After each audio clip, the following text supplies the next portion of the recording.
Order, please. Let us resume proceedings. Witnesses, you will now retake the stand.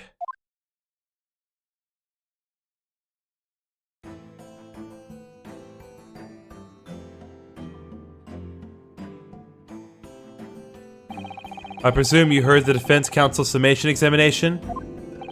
Oh, yeah, Governor. I did, Gov. I did.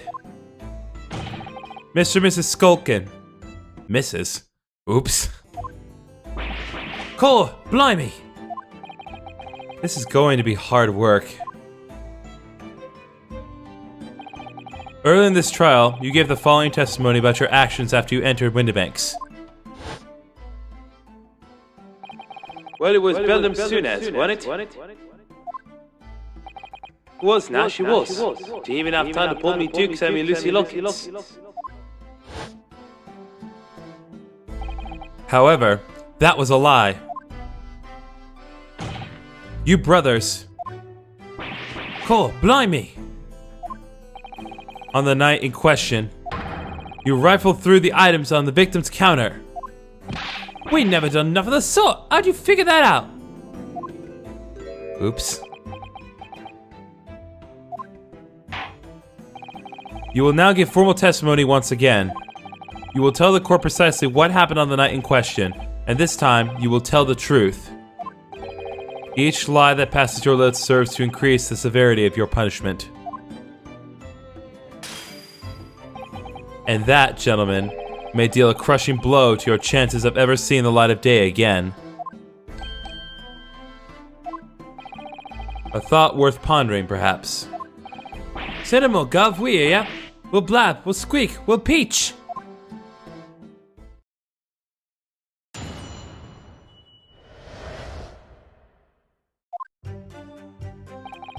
Alright, we did knock a few things over, but we weren't rifling for nothing. It was we heard the gunshots, see? Made us both jump and all that stuff went flying. Hummy, you didn't half give me a fright. We was thinking the shooter come out the door and get us necks. We stuck everything back where we found it and scuppered straight into the black. We couldn't have shot the pawnbroker, see? We never even had a chance, did we?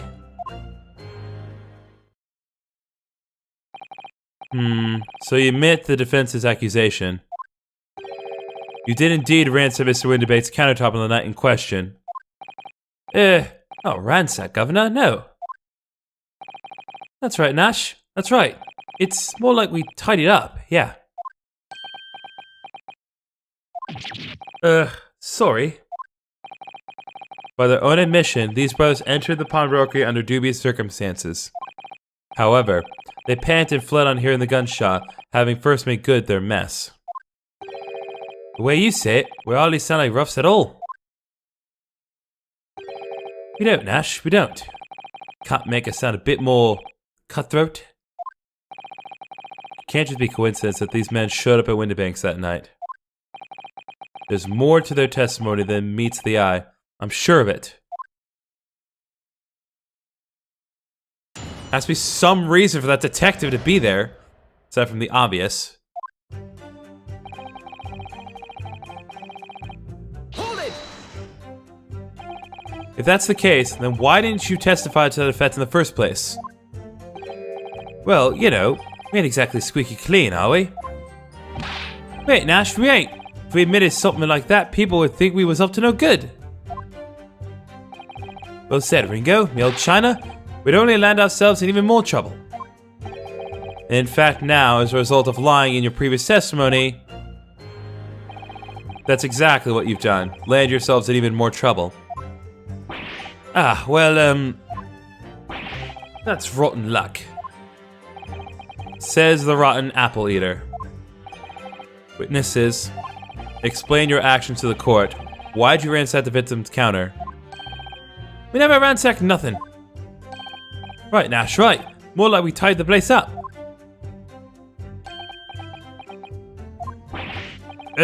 Sorry.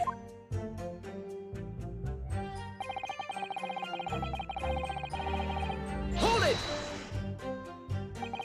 So what you're saying is, The sound of the gunshot shocked you so much, you knocked all those things off the counter? Well, shocked one of us that much, yeah. This bag of nerves needs to learn to keep its shirt on. Look, it was loud, alright? Blimey, me dead granny would have woken up at that bang. Big bro of his screamed like a blooming baby and fell over the counter. He knocked over a load of books, a candlestick, some skull whatnot. I got tangled some marionette who knocked over a picture frame or knocked them scales on the floor. You're really master working quietly then. What a racket, me granny would have been scared back into a grave at a cloud like that. So in short, the gunshot took you by surprise. And some. I mean, it was as quiet as a mouse. Oh. Excuse me. Inspector Gregson, do you have something to add? Like I keep saying, I don't appreciate being lumped in with these scoundrels. No, something to add about their testimony. You seem to react just now at what Mr. Skulkin said. Did it make you think of something? It's probably nothing, of course. I wouldn't even bother to mention it, only...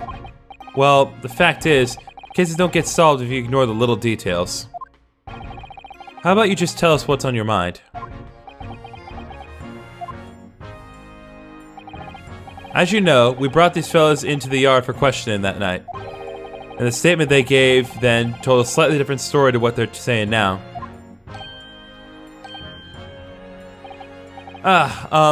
Did it? You claimed you heard the victim shout something out before the gunshot. Might have, Gov, might have. Does ring a bell now you mention it. Granted, it's only a minor detail, but still. I can't help feeling like perhaps you've been a bit sloppy with your testimony here, eh, fellas? If I discover the witness's testimony has been any more sloppy than it has hitherto proven to be, I shall be forced to bring the very harshest punishment to bear against them. Easy, easy. We'll get it right this time. That's it, yep. It's all coming back to me now. Then speak. Supplement your testimony with whatever details have miraculously returned to your questionable minds, sirs. Right you are, Gov. Just before the gunshot, we had a voice yelling out, "Give me that gun." Hold it! So in fact, you heard the voice and the gunshot almost simultaneously? We did, Gov, we did! Although, suppose if you're being honest, we had a kind of wavering voice before the yelling all. If you don't want to get shot, give me that gun! Kind of thing. Career in acting tragically missed. And where were the voices coming from? Could you tell? Of course we could. From the other side of that door behind the counter it was. From the storeroom where the victim was found dead. And the voice you heard, it was that of the victim, Mr. Windibank? On me granny's life, of course it was. On his granny's life, of course it was. So that would mean that you both knew Mr. Windibank and the sound of his voice? Eh? Some of me what? What, Nash, what? Any ideas? Yes, counsel, indeed it would.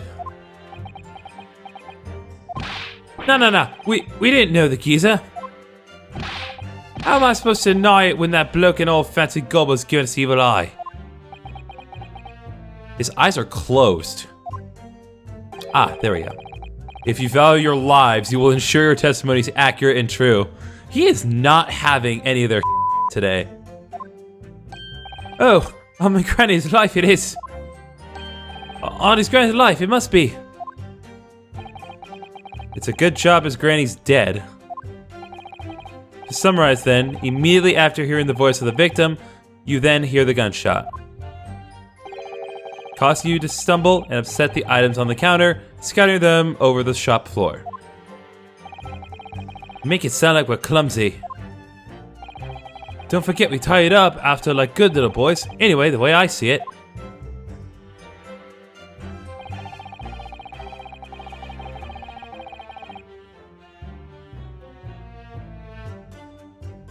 Hold it! You're saying that Mr. Winterbeck had a gun in his hands? Oh yeah, bet that was a sight, eh? Two of them waving them guns at each other must have got pretty heated.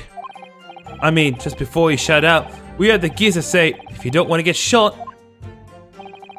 Didn't really sound like he meant it, mind. More of an empty threat, you could say. Mr. Winterbeck was known to keep a revolver on his shop counter at all times. People say that to protect the articles in his keeping, he readily put a bullet in someone's head if required. That someone being himself, of course.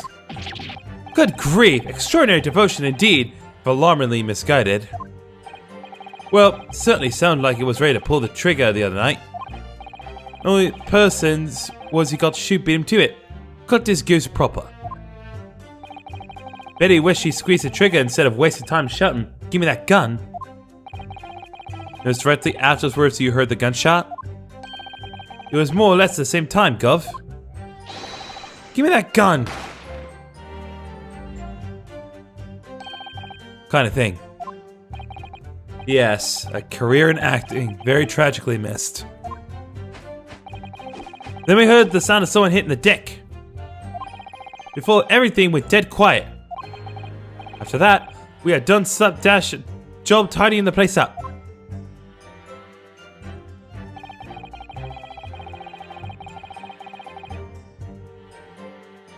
Hold it! So, you didn't try to open the storeroom door then? Not on your life! It was deathly quiet after that, it did. Put the wind right up me. But anyway, the door was locked, wasn't it? No way that was opening. Yes, of course. It was locked from the inside, or so we've been led to believe. It was, Gov, it was, from the inside. Right, so we had no way of knowing what was going on there, did we? Unless there was some other way to get a view of the inside of the storeroom. Like through the keyhole, or a spy hole perhaps? Don't ring no bells, no light, no lights. We had to cut and run before we noticed anything like that. We're still cutting out teeth in this game, see? One day. We'll really cut the mustard. Please, cut it out. But as we know, behind the door was the victim's lifeless body, with the accused not 2 feet away. Yes, unfortunately. Gina was in there, unconscious, with a gun in her hand. To confirm, would it be correct to say that neither of you set foot inside the storeroom? That's right, Gov. That's right. Couldn't have even if we wanted to.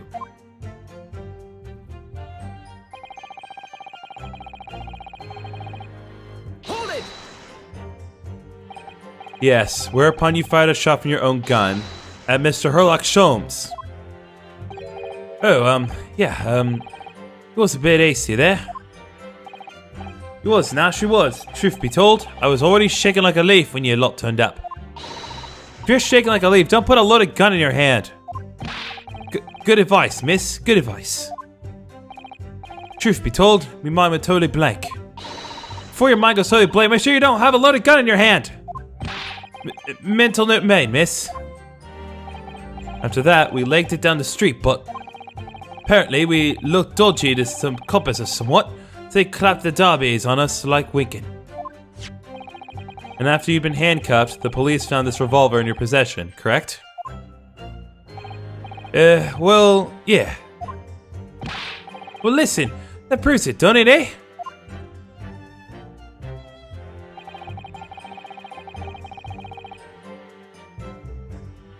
Hold it! And why should we believe that? What? Well, because it's true, innit? The place was totally empty when we went in. At that time, the victim was already in the storeroom, having been forced to open the door by the accused, who had a gun to his head. In other words, on the night in question, these two witnesses never even laid eyes on the proprietor of the pawnbrokery, Mr. Windibank. Correct? You got it, mister. Down to a T. Skulkin brothers never actually encountered Mr. Windibank? Is that really true? I wonder. That's it? That's the full extent of their testimony? What is it, Runo? You look very fierce. I could pour you some herbal tea if you're tired. Oh, thank you, but I'm fine. Being such a logical thinker, you'll probably laugh. But I feel as though these brothers are still hiding something. Something important. It's nothing more than a feeling, though. I have no proof to support it. Well, feelings can be very logical at times. Sorry? People's expressions, the movement of their eyes, the words they choose. You take all that in and your brain will quietly analyze it to come up with a feeling like you describe. You've concluded that there's something suspicious about this testimony without knowing why, that's all. I think you should trust your instincts. Iris, thank you. Sometimes I think if she's 10 years old, I must be 5.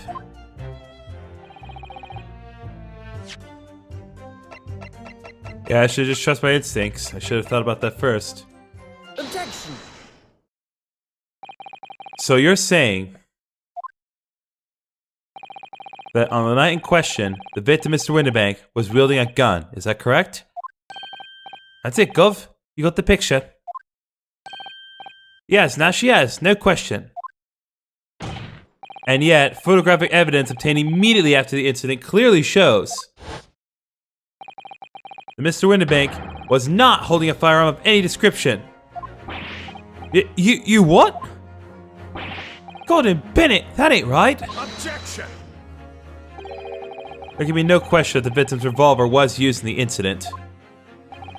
I would remind the court that Mr. Windibank's gun was found at the scene. Not only was it identified as the murder weapon, but it was found in the accused's hand.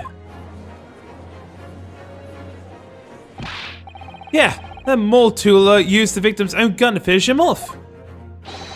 Give me that gun. Kind of thing. Hold it! Stay exactly where you are, right there. Eh? If the crime had taken place that you so colorfully described in your testimony, it would give rise to an undeniable and significant inconsistency in the final moments you just acted out. Goodness, are you sure, counsel? You intrigue me, my learned friend. Well, let's see some evidence to support your claim. Where's the proof that demonstrates this inconsistency in the witness' portrayal of the victim's final moments? Didn't the... have to be a single wound from the back, so not the front. Take that! According to their testimony, the witnesses claim to have heard a shot of "Gimme that gun," followed by the gunshot. Indeed, with the two events happening almost simultaneously, or so we've been led to believe. Yes, that's right. Now, if that testimony is true, it would mean that at the moment of death, the victim and his attacker would have been facing each other. However, in the autopsy report, it clearly states that the victim died instantly after being shot from behind. So, as I stated before, there is an undeniable inconsistency in your testimony, Mr. and Mr. Skulkin. Yeah! But, it's the God's honest truth. It is, Nash, it is. We were shot that night. The shopkeeper had a gun in his hand. We saw it with our own bleeding eyes. Did I hear you right just now? You actually saw Mr. Windibank holding a gun? Someone like that might have slipped out. Ladies and gentlemen, you have all just heard the admission by these two witnesses that on the night in question, they actually saw with their own eyes the victim wielding a gun. Which can only mean that despite their testimony to the contrary, that the Skulkin brothers must have encountered the victim in person. Nash, yeah! Order, order, order! Witnesses, explain yourselves at once. Well, thing is, we're supposed to, It would seem that my previous warning fell on deaf ears. I made it quite clear that false witnesses would be the death of you. Am I to understand that you replaced the untruths of your original testimony with renewed lies? Ever so sorry, Governor. Truth is, see, we, Cut it out, Nash, cut it out! We blab now, you know what it'll do to us? What are you talking about? Let me make your position here perfectly clear. You will talk. There is no other option available to you. Ugh. Bro, come on. Game's up. But you'll have our guts for goddess. In case it hasn't quite sunk in yet, no matter how hard you try to hide it, the truth will come out.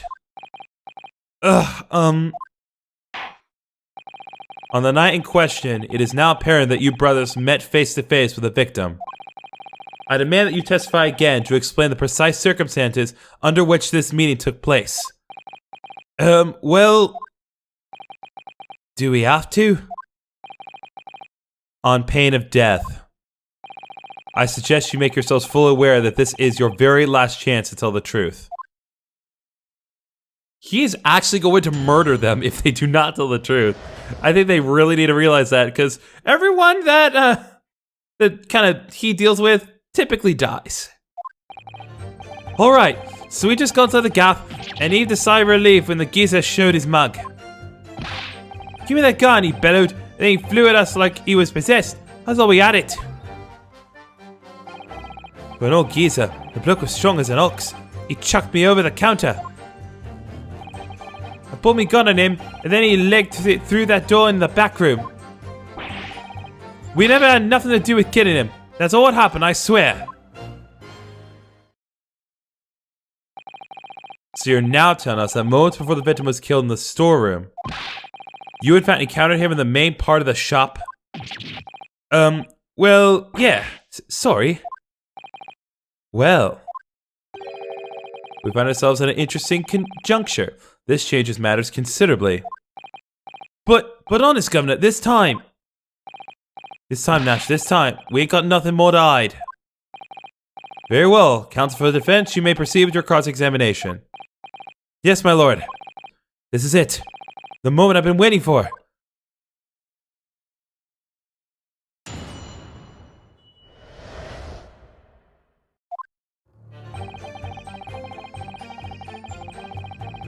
Hold it! When you say geezer, I presume you mean the victim and the proprietor of the shop, Mr. Winterbank? Who else? Sorry, I mean, that's right. We was keeping a close eye on the entrance for the gaff, obviously.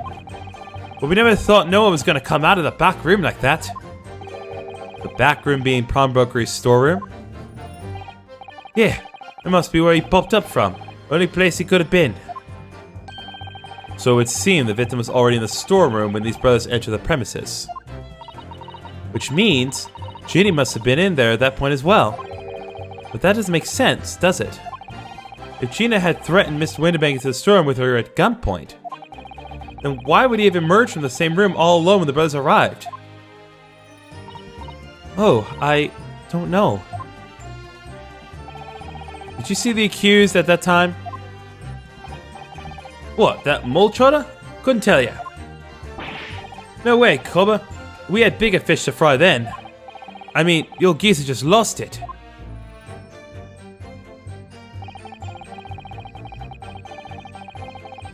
Hold it!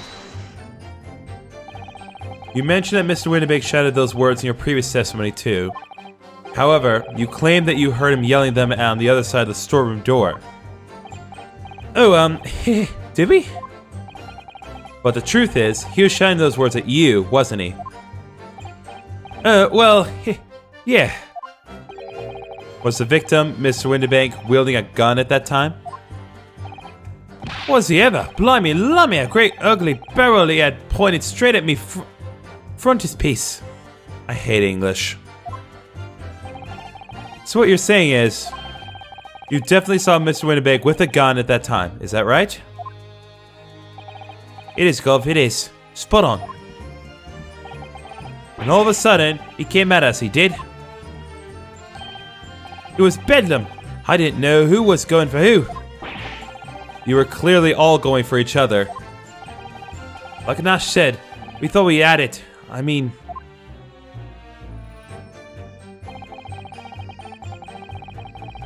Hold it! Yes, I noted that you mentioned the counter in your previous testimony, too. Well, yeah, of course we did. He knocked over a load of books, a candlestick, and some skull whatnot. I got tangled some marionette, what knocked over a picture frame, what knocked them scales on the floor. So in fact, it wasn't the sound of the gunshot that shocked you and made you knock those things off the counter. Well, big bruv here were flying over the counter like a gunshot, I can tell you. Then the old geezer pinned him. He did, Nash, he did. If you hadn't been there, the bloke would have flattened me like a bloomin' pancake in seconds. At the time in question, the alarm was raised at the local police station via a secret cable from the pawnbrokery. There was a button under the counter used to activate it, which was presumably pressed by the victim. That's right. The brothers fled the scene and back into the street. They ran straight into the arriving police, didn't they? Poor Mr. Winnebank. He did everything he could to protect his shop. I pulled me gun on him and he legged it through that door into the back room. Hold it! Were you intending to shoot Mr. Winnebank? No, never. I was just, you know, looking out for me bruv, weren't I? He was being flattened, don't forget. By a man whose shop was being burgled, yes. And then, the man fled into the storeroom when you pointed your gun at him, is that it? Yeah, that's it. He shoved me away, then ran off through that door and shut himself in. There's something about that last remark. Something that doesn't quite ring true. I wonder why Mr. Winnebank ran away into the storeroom. What? Well, according to what everyone's saying, Ginny was in there waiting for him with a gun. Ah, yes, that's right. Gina allegedly used Mr. Winnebank's gun to threaten him and force him to open the storeroom door. In which case, how did the gun end up in Mr. Winnebank's hands again? I have no idea, but that is strange, isn't it? This little inconsistency could be significant. Should make a mental note of it. Look, the point is, me and me brother... That's right, Nash, that's right. Me and me brother... We never had nothing to do with Kid him. That's all what happened, I swear. Hold it! You say it had nothing to do with it? Nothing at all. Nothing, Gov, nothing. The old geezer went and shut himself in the back room, didn't he? Like it was, from the inside. We knew it was because we tried to open it. Was a decent door, that one. Good and strong. Wouldn't budge an inch.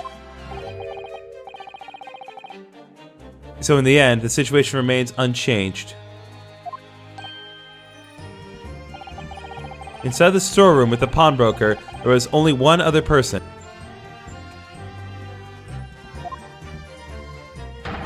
The sole person who could possibly have shot the victim. The accused, Miss Gina Lestrade. Ah! Would indeed appear so. What say you to that, counsel? I don't know. Is there anyone else apart from Gina who could possibly have shot Mr. Winnebank?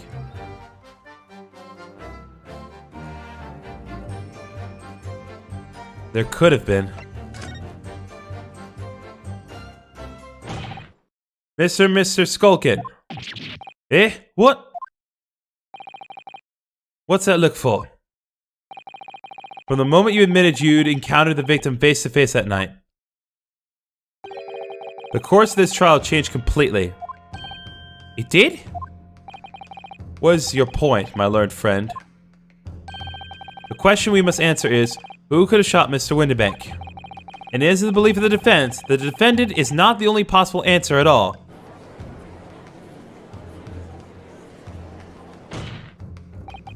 You have my attention. In that case, let's return to this plan of the premises. The victim was killed in the storeroom, which was locked from the inside. Those are the facts. So pray, what other possible answer to the question of who shot the man could there be? Counsel, you must now provide answers to the court in respect to the two conundrums. 2, my lord. Twice as many chances to be right, maybe? Indeed, namely, from what location did the culprit shoot the victim? And furthermore, where was the victim at the time? Understood, my lord. Are you alright, Runo? I'm not entirely sure, but there's one thing I am sure about. If I can prove that there's a credible new alternative to what happened, it would change Gina's prospects hugely. So now, time for some clarity. Show the court on this plan the answer to the questions posed by his lordship. If you believe someone else could have killed the victim, indicate from where that person could have fired the gun. So it'd have to be like right here, right? Take that! Defense believes that the culprit could have shot the victim from this location here. And in answer to the second question, assuming the culprit fired the location indicated, where's the victim at the time? Take that!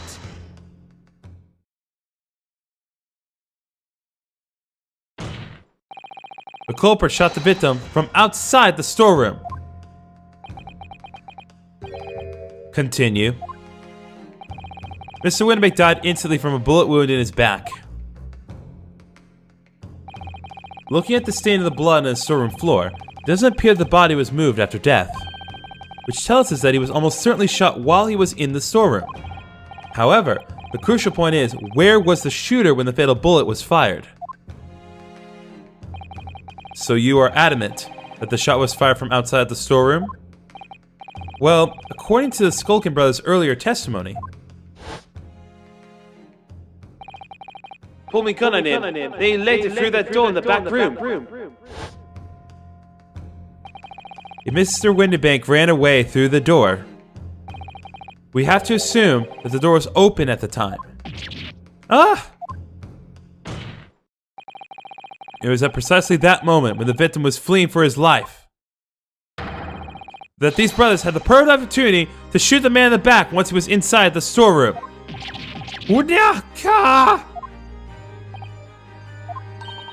Come to think of it, do you remember what the prosecutor said at the start of the trial? Moving on to the findings of Scotland Yard's coroner. His report states that the bullet entered the body on a rising diagonal trajectory. It means the victim was likely shot by someone significantly shorter in height than himself. Poor man, shot while he was running as fast as he could to safety. Ah, of course! He would have been leaning forward as he was running away. So even though the bullet was fired horizontally, it still entered the body of an upward trajectory. So the culprit is necessarily someone shorter than Mr. Winnebank. Objection! I'm sure my learned friend can't have forgotten that the storeroom door was found closed and locked from the inside. You claim the victim was shot as he fled into the room? Do you also claim his corpse was dexterous enough to turn the key in the lock? But what if someone else locked the door? Yes, there is someone else who could have locked the storeroom door. Is that so? Very well then, counsel. Present your hypothesis to the court. In the scenario just described, the defense's assertion is that the victim was shot from outside of the storeroom. In which case, who shut and locked the storeroom door from the inside? It'd have to be Gina, right? Take that! Obviously, the person who locked the door was the only other person inside the storeroom at the time. The defendant, Miss Gina Lestrade. Objection! That's absurd! You're suggesting that the accused deliberately engineered the sealed room? For what possible reason? There was a man with a gun outside! Such action would only serve to tighten the noose around her neck. I'm inclined to agree, I must say. Well, counsel, what is so unbelievable about that? There was a man with a gun outside the door. Why would you not lock it? What's the problem? Yes, that's a tricky one, that, isn't it? Half-baked notions have no place in my courtroom, counsel. Remember that, please. But of course, Ginny would have locked the door. It almost goes without saying, doesn't it? It does? Well, if I was Ginny in that situation, I know I would have locked the door as quickly as I could. I mean, those two burglars had just fired a gun in her direction, hadn't they? Thank you! Iris is the most reasonable person in this game. And she has hearts for hair. Oh yes, obviously. Before the two brothers arrived, Mrs. Strayed and Mr. Windibank were in the storeroom together. Now, I don't know what went on between them at that time, but at some point, Mr. Windibank must have heard the intruders breaking into his shop and left the storeroom. Intruders, eh? That's us, bruv. If your theory is correct, that would leave the accused alone in the storeroom. Yes, it would. Then, probably only moments later, the victim fled back through the storeroom door, hoping to escape danger.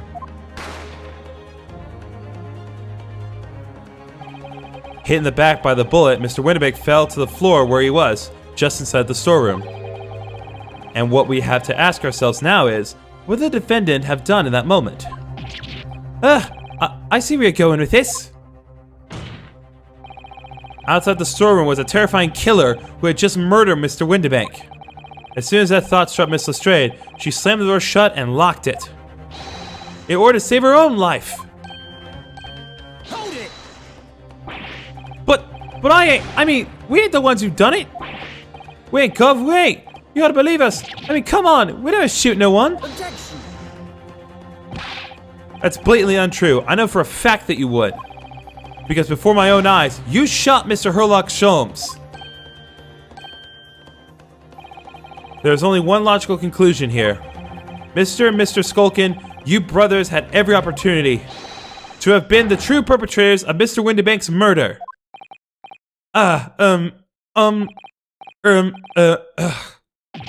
Nya!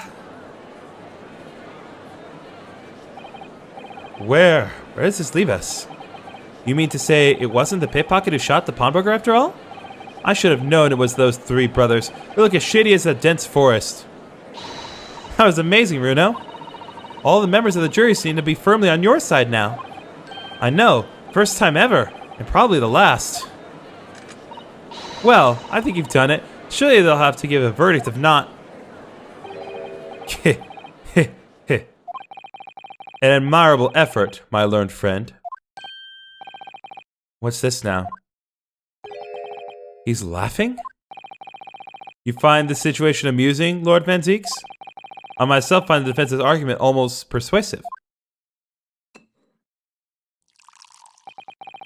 I dare say. Such chicanery is the bread and butter of the street performers in your provincial eastern nation.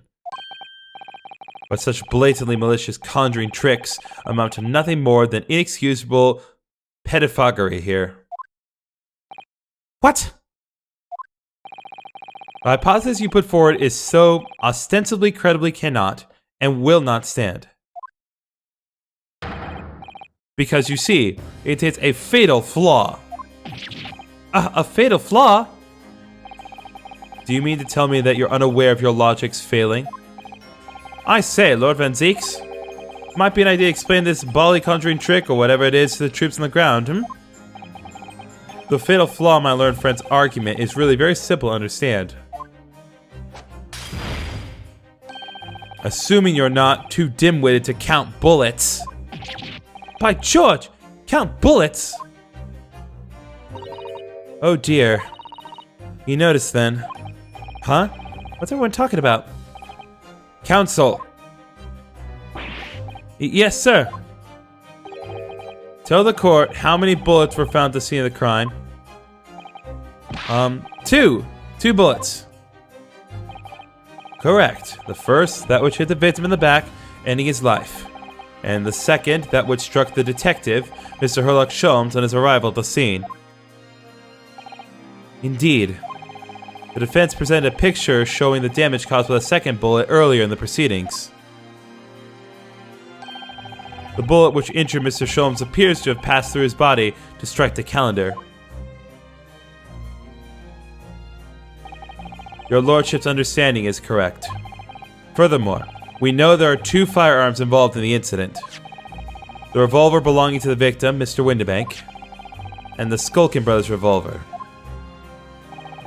The evidence shows that a single bullet was fired from each gun. Yes, indeed it does. A single bullet from each. Now then, my learned friend. You yourself told the court only moments ago that these 2 brothers shot Mr. Herlock Sholmes right before your eyes. Yes, I did. Oh my goodness, I think you'll find that the single bullet was fired from the brother's gun and hit Mr. Sholmes. It means Windibank not shot by the same gun. Stop. Only 1 bullet. Stop. Exactly. Yes, this Deputy Street Performer presented an ostensibly credible argument. However, it was never anything more than a diversionary trick with no hope of standing up to scrutiny. Ugh. Ah!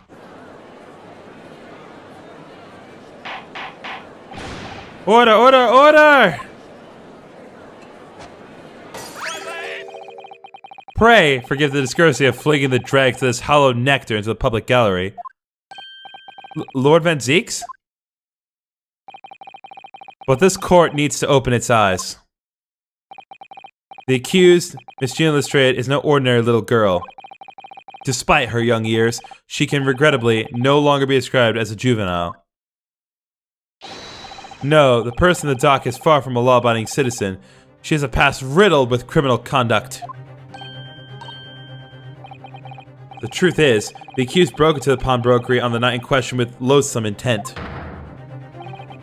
As we can see beyond doubt in this print, which depicts her threatening the victim with the murder weapon. And I have here in my possession one more piece of evidence the prosecution wishes to present. A disc.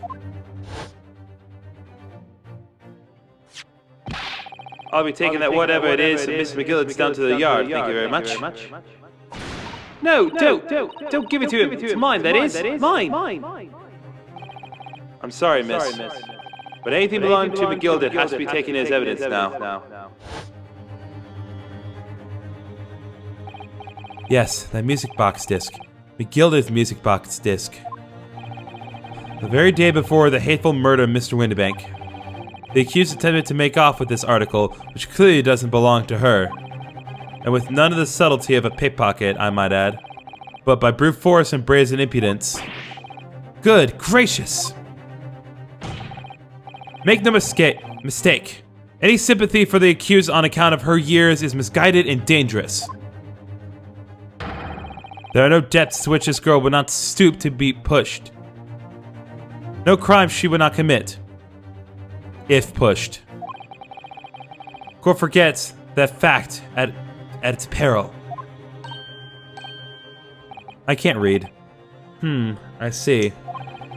I think it would be prudent to take this music box disc in evidence, counsel, as a grim testament to the defendant. Hold it! Lord Van Zeeks, Inspector Gregson, what? Yes, Inspector?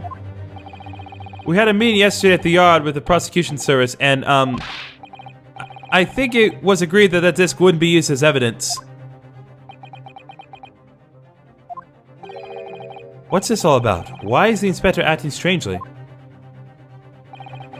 That's the first time he said anything to Van Zeeks at all. I'm unaware of any such meeting. But those were the instructions, right from the top. The government bigwigs were insistent. Inspector, I am the prosecutor, and I alone determine how to present my case. I don't care what the government says.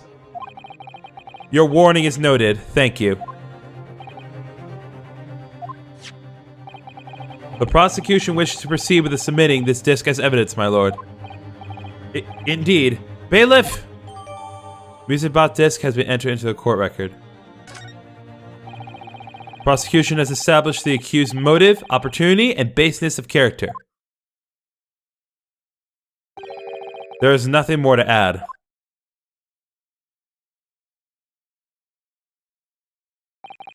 Ladies and gentlemen of the jury, I await your informed decisions and rest my case. I don't believe it. I had the jury on my side for once, for all five minutes. Oh dear, it wasn't even for 5 minutes, Bruno. That's a matter of perspective. How long are we into the video? My lord! What if I might say something at this point? Proceed, Mr. Foreman. Been stumbling about in a bit of a fog up to now, truth be told, but all of a sudden, the answer's bully obvious to me and my men. There's only one thing for it. Oh no. Very well. The court will hear from the jury. Ladies and gentlemen, you will present your leanings as to the defendant's culpability. Guilty. Guilty. Guilty. Guilty. Guilty. Guilty.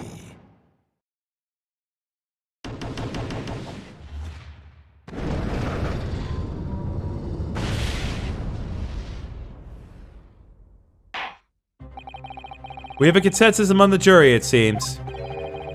When you have eliminated the impossible, whatever remains must be the truth. That's my line. I wrote that for Hurley. Ugh, how dare you use it against us? Don't worry, Iris. I don't think we're finished yet. There's still more to this case than we realize. There must be, because there's one thing that I'm absolutely certain of. Gina didn't shoot Mr. Winterbeck. That's beyond any doubt. Very well. We will proceed with the second summation examination of the day. Mr. Foreman, are you and the other jurors ready? Garrett Squadron is primed and ready for action, sir.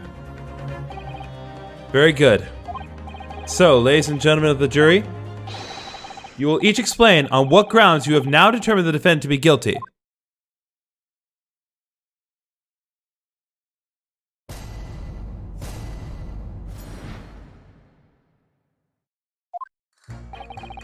Once a rogue, always a rogue, I say. Different breed to us law-abiding citizens. And only 2 bullets were found at the scene. I would say the whole case is done and dusted. You don't need a stereoscope to see the truth here. Every which way you look at it, it was pickpocket. I never imagined that simple operation would cause me such grief. The accused attempted a theft on the previous day. I could see I'm in for a busy day ahead. I'm a ballistics expert. I have seen many shootings. There is nothing I do not know about guns. Seems there's a little remaining room for doubt. Have to admit, I was rather bowled over by the argument put forward by the chap in black. But when that fell apart like a house of cards, I saw that I'd jolly well been hoodwinked. Well, no more! Whole courtroom's turned against me. It's not fair! Iris, that prosecutor's being mean. Just because Ginny's done some things she shouldn't have done in the past doesn't make her a murderer.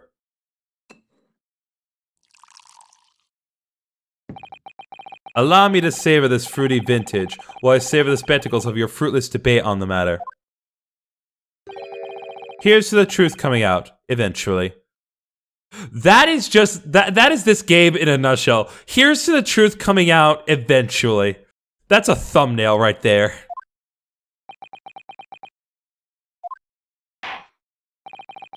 That's enough preamble. Counsel, proceed with the summation examination.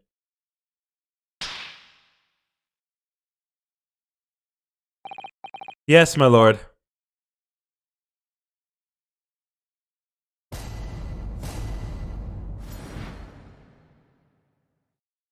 Defense's rebuttal. Okay. Okay, I want to press him real quick. Would you please stop muttering about things that have nothing to do with this trial, sir? The defendant's life is on the line here. Well, the thing is, couldn't really say that it has nothing to do with this trial, to be honest. Huh? I mean, there's no question that the man was shot, but the bullet simply vanished from his stomach. Quite inexplicable, don't you think? I almost don't want to ask, but this surgery you've been muttering about all this time, you're operating on... What was the fellow's name now? Herlick? No. Herlock? No. Hairlock? Herlock Sholmes by any chance? Yes, good lord! It was that Hairlock fellow! What? You're the surgeon operating on Mr. Sholmes? That's right. These are very latest anesthesia techniques, I might add. There's a fairly major op, I can tell you. This is crazy. Let me see. The fellow was brought in not long after midnight, if I remember correctly. They say he'd been shot by some criminal or other, so I opened him up like a shot. But the funny thing is, I went over his insides with a fine-tooth comb and couldn't find the bullet anywhere. So I'm afraid I had to throw up my hands and just stitch the fellow back up. Hate to state the obvious, but... Yes? Sure, that's because the bullet is still at the scene of the shooting. Counsel for the defense is correct. It's clearly shown in this photographic print. The bullet that the Skulkin brothers fired at Mr. Sholmes hit him in the stomach region, then exited his body and lodged to the shop wall where the calendar is hanging by the door. I think you'll find it's really quite simple if you just consider the problem three-dimensionally. Ha! Who do you think I am, son? Well, juror number 4 is about the best I can do. As soon as I saw the wounded man's stomach, I flipped him over. Like a pancake? Are you saying that you checked his back? Of course I did. And there wasn't a trace of injury. No sign the bullet had left the body at all. What? That's the point. The only logical conclusion was that the bullet was still somewhere in the man's innards. Which is exactly why I said about slicing him up. And I'm still none the wiser, even now. How many times do I have to say it? Can somebody please explain how it happened? Can someone please solve the mystery? Almost as much of a mystery as how this jury was put together. So one thing that that you want to do before moving forward, you want to turn around and flip this paper over. There's a sensational story lower down the front page as well. Look. Mystery Mole? Classified secrets may have been leaked overseas from Ministry of Justice. For a 10-year-old, Iris certainly has her finger on the pulse of the world news. It's about secret communications between Great Britain and its allies. Apparently they're being intercepted by hostile nations. Communications are being intercepted? But how would somebody be doing that? That's the question, isn't it? I've come up with 3 different possible methods so far. Are you looking for a new career, Runo? No, of course not. I wonder, perhaps this is what Lord Strongheart was talking about yesterday? Yes, it could be.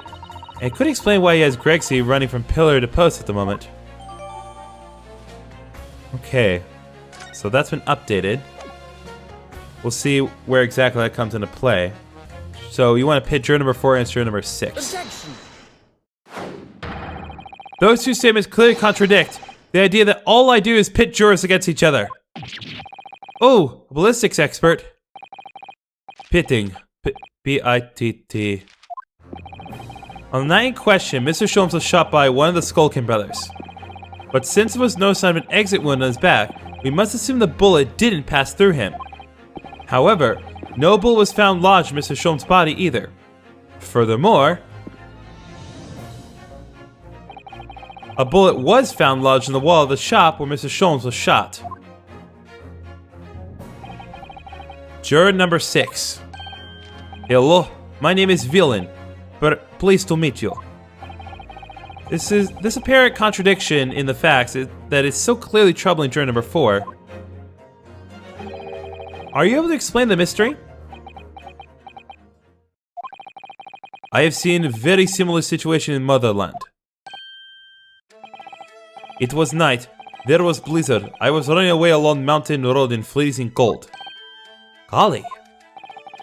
The snow was piling high on both sides of the road. It was very narrow and dangerous. My pursuers had hunting rifles and they were on dog sleds. Mental note, don't ask too many questions. I was shot from behind and I fell down in snow. And this situation was very similar to what I hear today from doctor. They could not find bullet in my body. And no sign of, how do you say, exit wound. Then, where did the bullet go? Bullet never hit me. Well, if it never hit you, why'd you fall down? Bullet hit frozen wall of ice very close to my side. What? One small piece, very sharp, broke away from lump of ice and pierced my body. It made deep wound that looks like bullet wound. Good gracious! Of course, piece of ice quickly melted inside me. And that's the solution to the mystery of disappearing bullet.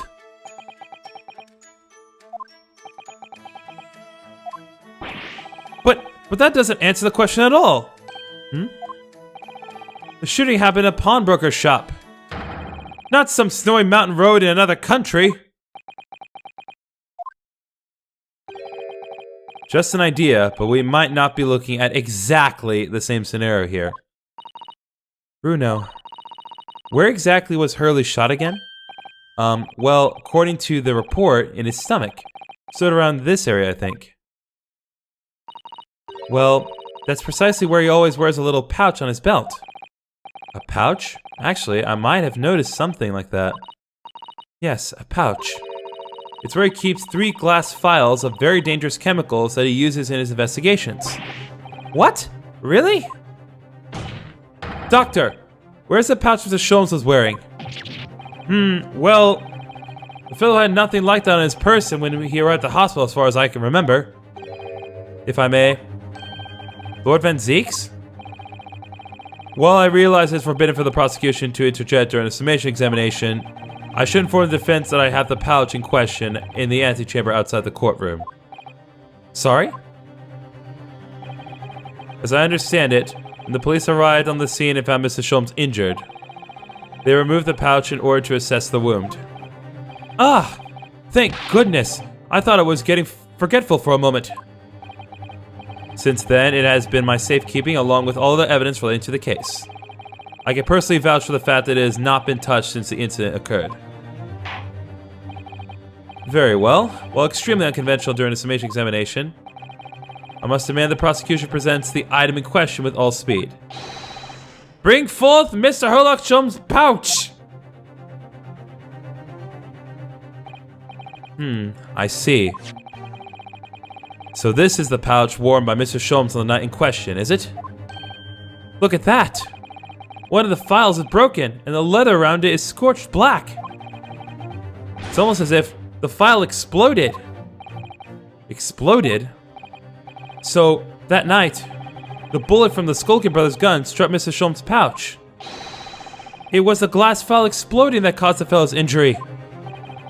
This bullet did not penetrate the victim, but was deflected into wall of shop.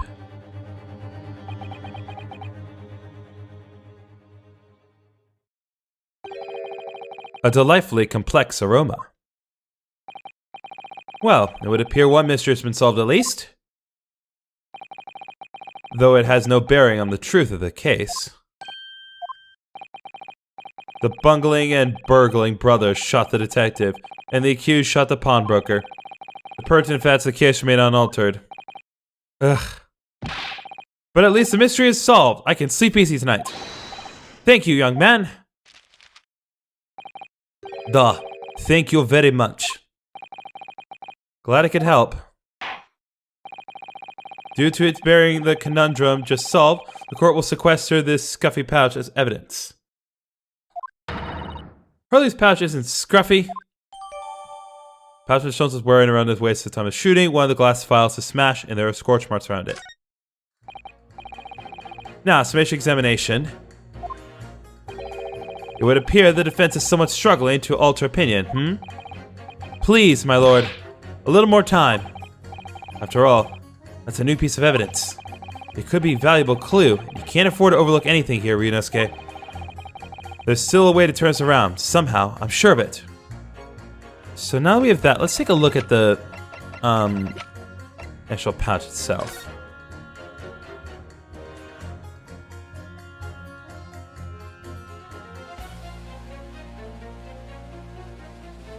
Wait, huh? Hey, what's that? It's really scorched badly just here. Oh, The strap is broken, look! This must be where the bullet hit then. Let me see.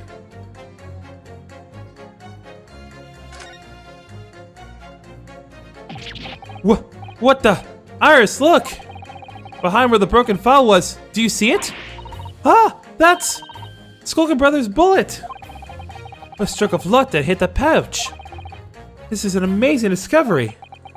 What this means is, there were 3 bullets fired at Windibanks that night. We found exactly what that juror was talking about. The 3rd bullet. It's time to press that juror again, I think. Alright.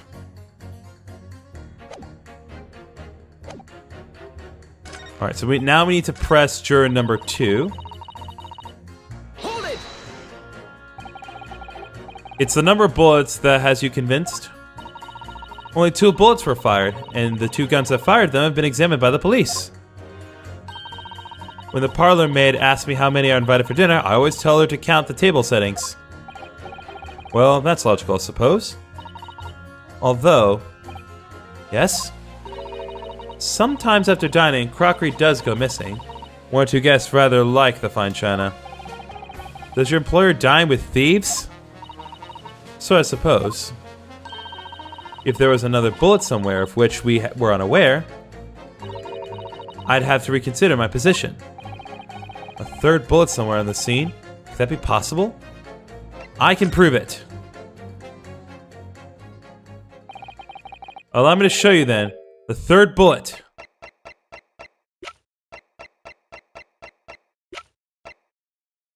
Take that! I don't suppose this would pass as the oh, I didn't actually I forgot that the 3rd bullet was a separate piece of evidence. Take that! Here it is. We discovered it just now.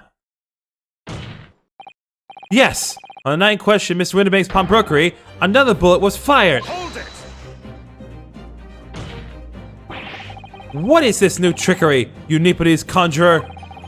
Where'd you find that bullet? It was lodged inside Mr. Shulman's pouch. What? This pouch was removed from around Mr. Shulman's waist before he was taken to hospital. And since then, it has been touched by no one. Do you mean to say the shot fired by the Skulkin Brothers that night? Yes, as your lordship has surmised, it hit this pouch. But that makes no sense whatsoever. We already know the whereabouts of the bullet fired at Mr. Shulman's. It's clearly visible in this photographic print. Ah! 2 guns from the scenes have already been submitted into the court record as evidence. Yes, that of Mr. Windibank and that belonged to the Skulkin Brothers. An examination of both guns revealed that only a single bullet had been fired from each. Ah! But that must mean... That's right. We now know that on the night in question, 3 bullets were fired.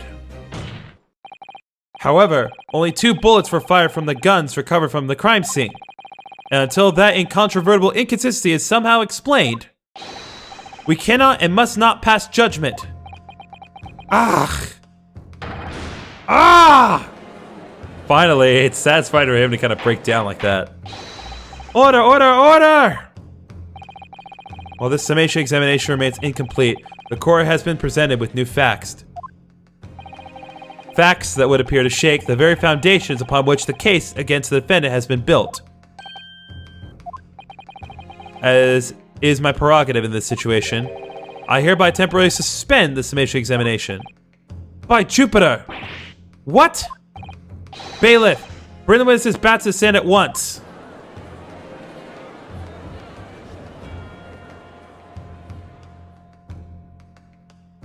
You two are in so much trouble. Witnesses. Governor!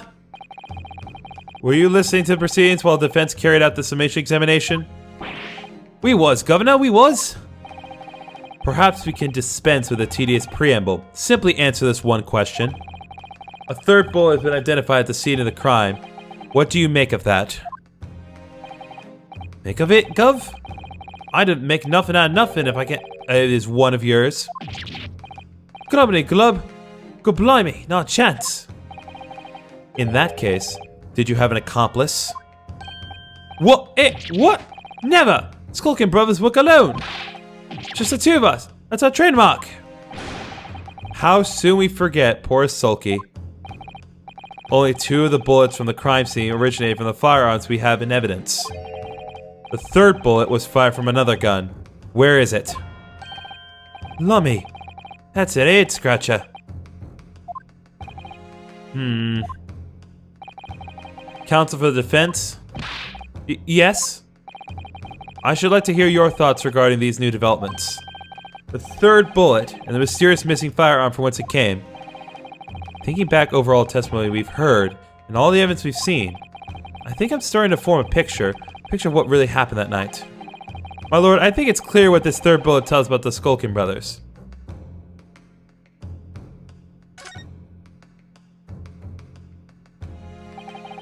On that night at Windibank's pawnbrokery, the brothers must have been working with a 3rd man.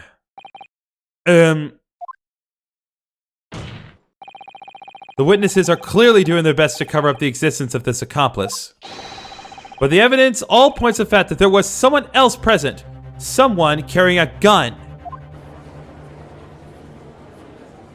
Objection!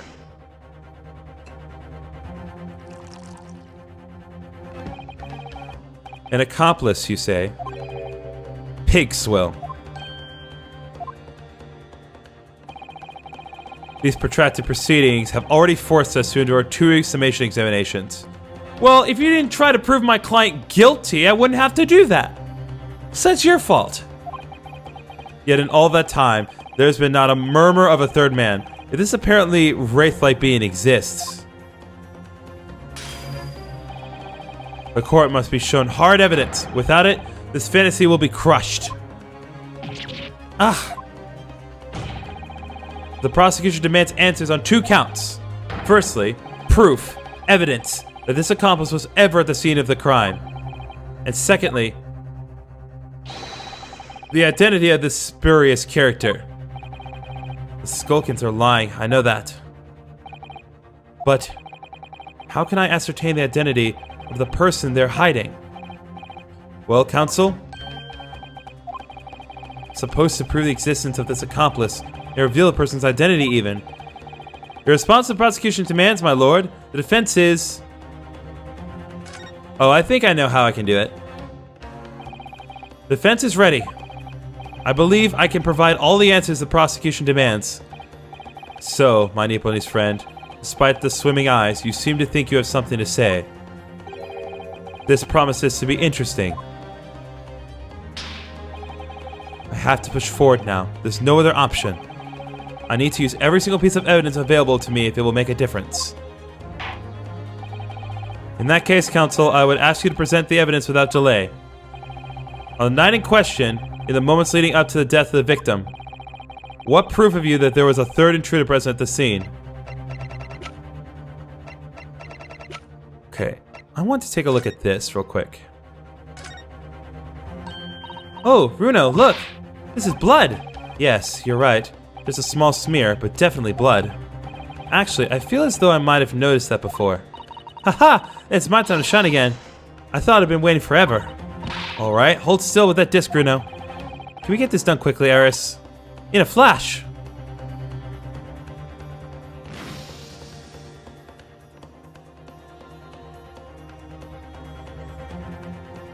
Oh!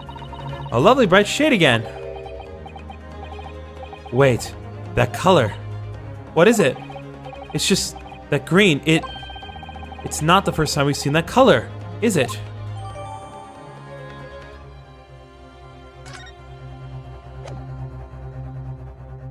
Prove the 3rd intruder present at the scene. Take that! The evidence is right here, in this portfolio. By Jove, that portfolio again, is it? Do you expect the court to rifle through your papers itself? Be more specific. You claim one of those blood samples proves the presence of this 3rd intruder? Well, which one is it? It's this one, again. Take that! What am I looking at here? There appears to be some green paint or such like around the bullet hole in the middle of the calendar. That's a blood stain, my lord. A blood stain? Green blood, curious even for you. Is the court to understand that the intruder was some unhuman creature? It's something developed by Mr. Herlock Sholmes. But the great detective! New invention, stop. Not yet appeared in stories, stop. It's this, you see. It doesn't have a name yet, though. This fogger sprays a chemical that reacts with the different elements in people's blood to change its color. Different elements of people's blood? Yes, everyone's blood is slightly different, you see, because it's made up of different elements. So by seeing what color it changes to, you can tell in a flash whose blood it is. Oh, that brings a whole extra dimension to looking at blood. Talk of blood in courtroom, stop. Very exciting, stop. As an example, this one shows the blood of the victim, Mr. Windibank. Ah, a striking blue. Yes, so you see, the green color of this blood stain on the calendar shows that somebody else was shot in the main part of the shop. Now hold fire there, young man. Could be from some unrelated incident, couldn't it? No, it's not unrelated. The date showing on the calendar is the date on which Mr. Windibank was killed. By golly! Therefore, we can assume that whoever was shot on the same day. Then whose blood is it? Well, the Skulkin brothers in the stand don't appear to be suffering from any gunshot injuries. Which means it must be the blood of somebody else. A third intruder, in fact. Objection! Whose identity the court is still waiting to hear. You can't delay this any longer, my learned friend. Who is this alleged third intruder? It's this guy. Cause his blood matches the thing on the gear. Take that! The man's name is Eggert Benedict. Eggert Benedict? What on earth are you talking about, counsel? He paid a visit to Windibank's pawnbrokery on the afternoon before the incident took place, when the accused attempted to deceive the pawnbroker into releasing this article into her possession. That's right. The man identified by the defense, Mr. Eggert Benedict, then attempted to take the article from the defendant by force. Broker. Yes, sir? I believe this filthy pocket thief has just redeemed an article from you. No? Yes. The article in question belongs to me. I demand for it to be returned at once. Now that's a lie. What are you trying to pull? Give me back my overcoat, you rascal. And needless to say, any music box discs too. Inspector Gregson was there at the time and can attest to what happened. In the end, it was the inspector himself who took the disc. Can you corroborate this account, Inspector? Yes, my lord. That's more or less of what happened. In the interest of being thorough, I asked Windibank for a print showing the fellow. Taken from one of his redhead recorder gubbins. Yes, it's him talking to Mr. Windibank that morning. And you claim this man is the brother's accomplice? Well, Mr. Skulkin? Never seen the geezer before in me life. On me life, Gov, on me life. Never seen him. Well, somewhat unsurprisingly, it appears our witnesses disagree with the assertion. I'm sure your lordship recalls my learned Ebony's friend's actual assertion, which was that he could prove the identity of the alleged accomplice. Yes, and I can. Then show us the evidence. I agree. We must see proof that the clean-cut gentleman in the photograph is the filthy criminal you say he is.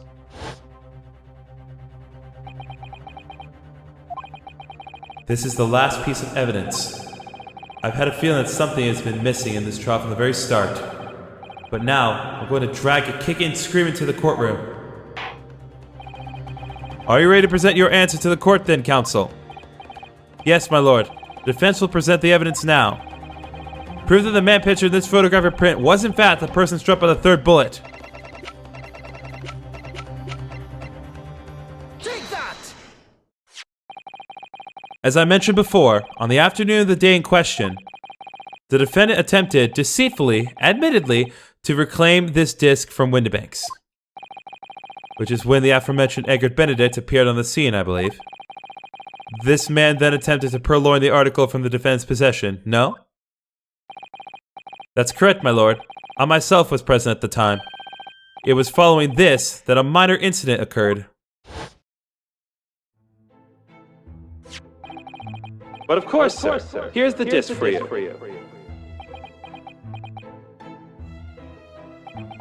Very well. Then I shall bid you farewell. Say goodbye to style. Wait a minute. That disc. It's mine. What do you think I'm doing, you little tramp? You've drawn blood, you filthy animal. Being a music box disc, it has countless small but sharp metal protrusions over its surface. Those protrusions caused Mr. Benedict's finger to bleed, and the resulting smear of blood is still visible on the disc now. Goodness, a blood stain, is it? My assistant and I have just analyzed the blood stain here in this very courtroom, using my trusty fogger gun. Yes, and we added the results to this portfolio. I say, it's green. It's exactly the same color as the blood around the calendar. The evidence is conclusive. The man calling himself Mr. Egbert Benedict, who was at Windibanks earlier in the day, is the accomplice who was present at the scene of the crime that same night. So there was someone else there. Look at those two brothers now. They're sweating buckets. Oi, what are you talking about? It's boiling in here. My lord, it's the opinion of the defense that Mr. Egbert Benedict should be summoned to the courtroom to testify. It certainly seems that we can ill afford to ignore this gentleman's apparent presence. Objection! This has gone on long enough now. This flagrant ignorance of the mechanics of law. Herlock Sholmes, you say? Yes, I've heard the name. The protagonist of a series of short stories for the vulgar classes, a god of detection or some such.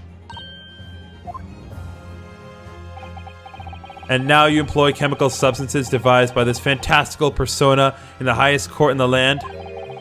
Do you expect us to take you seriously?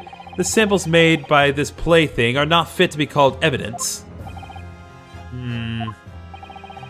The bloodstain turned a shade of green. What of it? Here's you successfully proven that no other blood in the world would turn the same color. Well... And pray, do not even think of suggesting that we should take Mr. Sholmes' word for it. Is he right? Mr. Sholmes' concoction a load of rubbish? I don't know. I mean, he's a great detective. What are you talking about? We can't let him get away with that. I knew it would come to this. Of course, Mr. Sholmes' invention isn't going to be recognized by any official body. But what other choice did I have? I'm just remembering what Father Christmas over there said before. About how he was temporarily suspending the summation examination? In other words, the examination isn't over yet, is it? Good grief! What did you just say, young girl? In a summation examination, the decision as to whether or not the trial continues is in the hands of the 6 jurors, isn't it? So the way I see it, doesn't matter what certain other people think of Hurley's invention. At least, not for now. Yes, she's right. Young lady, you have quite the devious mind. It really just comes down to one thing. Whether these ladies and gentlemen of the jury are convinced by what you say, Runo. Is that about right, would you say? Or did I misunderstand something?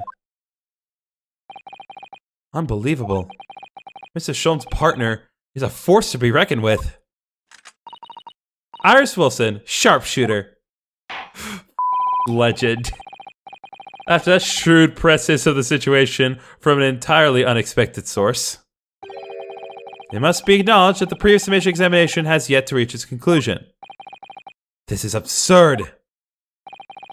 Ladies and gentlemen of the jury, the court now looks to you for your final leanings in this matter.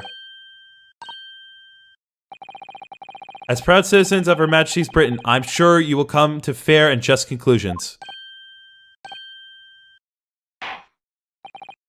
So then, state your final decisions in turn, please. Not guilty. Not guilty. Not guilty. Guilty. Guilty. Not guilty.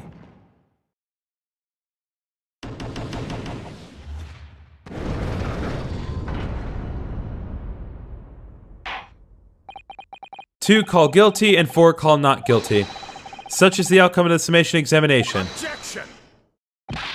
My lord, with all due respect, this is an outrage. The prosecution refuses to accept this decision. On what grounds? If these jurors are persuaded by some half-baked concoction devised by a pretender to real police work, then they are too ignorant to be trusted with the judgment of anyone's guilt. I'm sorry, Lord Van Zeeks, but the outcome of the summation examination cannot be ignored. This trial will continue. Ah! Ah!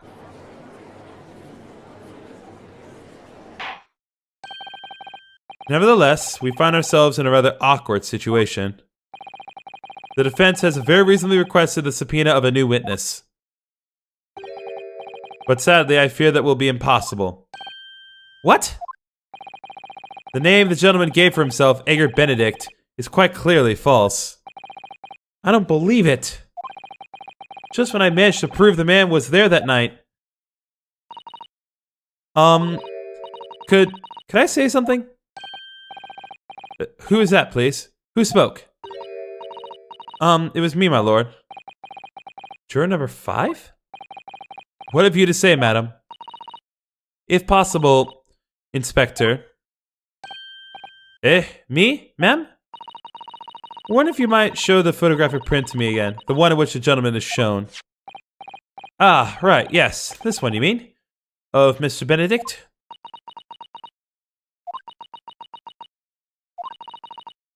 Yes. There's no doubt in my mind. Juror number 5? You don't mean to say you know this man? Yes, I know him. What? No! Good gracious! Impartial jury, my order, order, order! Juror number 5, how on earth? I am communications officer, stop. As we can clearly see, the gentleman in the photograph is stop. Also communications officer, stop. Yours to my office, stop. A very talented operator, in fact, stop.